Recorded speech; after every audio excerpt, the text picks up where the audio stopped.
শুয়োর হলো পৃথিবীর সবচাইতে নিকৃষ্ট নাপাক প্রাণী।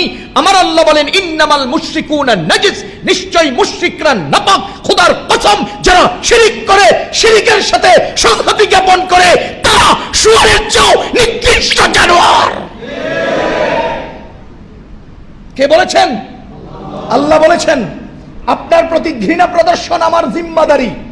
আপনি মসজিদের খতিব হয়েও যদি মূর্তি পূজাকে প্রমোট করেন, মসজিদের খতিব হয়েও যদি আপনি মূর্তি পূজাকে শুভেচ্ছা জানান, আপনার প্রতি ঘৃণা প্রদর্শন প্রত্যেক ইমানদারের দায়িত্ব। আপনি ঘৃণিত জানোয়ার, আপনি ঘৃণিত জানোয়ার, আপনি ঘৃণিত প্রাণী, শুয়োরের চেয়ে নিকৃষ্ট নাপাক প্রাণী। ইন্নামাল মুশরিকুনা নাজিস, নিশ্চয় মুশরিকরা নাপাক। ও ভাই, এবার আপনারা বলেন তো, ইনসাফের সাথে একটা শরঈ ফতোয়া বলেন, নাপাক কোন বস্তু দ্বারা ঢিলা করা জায়েজ আছে? একজনের কাপড়ে পায়খানা লাগছে, তো পেশাব দিয়ে পরিষ্কার করলে পাক হবে? একজনের বাথরুম সারিয়া গোবর দিয়ে যদি ঢিলা করে পাক হবে? বুঝা গেল নাপাক পণ্য দিয়া ঢিলা করা জায়েজ নাই। বলেন নাপাক পণ্য দিয়া ঢিলা করা জায়েজ নাই। বলেন নাপাক পণ্য দিয়া ঢিলা করা জায়েজ নাই।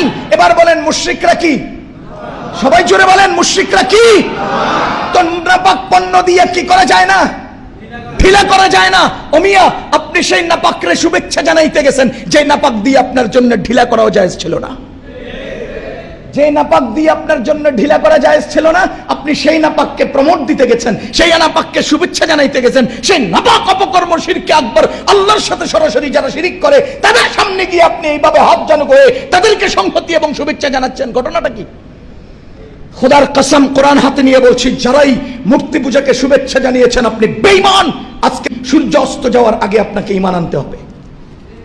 আজকে সূর্য অস্তের আগে আপনাকে তওবা করে ঈমান আনতে হবে। যদি রাজনীতি করতে গিয়ে আমাকে শিরিক করতে হয়, যদি রাজনীতি করতে গিয়ে আমার পূজা মণ্ডপে গিয়ে তাদেরকে শুভেচ্ছা জানাইতে হয়, সেই রাজনীতিকে আমি গোষ্ঠী গেলে আমার ঈমান আগে, দুনিয়া সবকিছু পরে। আমার ঈমান আগে। আফসোস, যাদের দিয়া ঢিলা করা জায়েজ নাই, যাদের দিয়ে ঢিলা করা জায়েজ নাই, তাদের মণ্ডপে গিয়ে আপনি শুকরিয়া আদায় করেন। সিলেটের এক নেতায় বলে, আমি আল্লাহ তাআলার শুকরিয়া আদায় করছি, আমি পূজা মণ্ডপে আসতে পেরেছি। জুতা দিয়া পিটাইয়া তোর দাঁত সব ফেলায় দেওয়া উচিত। আরেক বেটায় বলে, আপনাদের কষ্ট হয়? আপনাদের কষ্ট হলে আমি কষ্টে বলতেছি, তো কষ্ট দুটোটা একাত্র হোক। আমি কষ্টে বলতেছি আর আপনারও যদি কষ্ট হয় আমার বক্তব্যে, দুই কষ্ট একাত্র হোক। ভাইও, আরেকজন বলে হিন্দুদের পূজা, আমাদের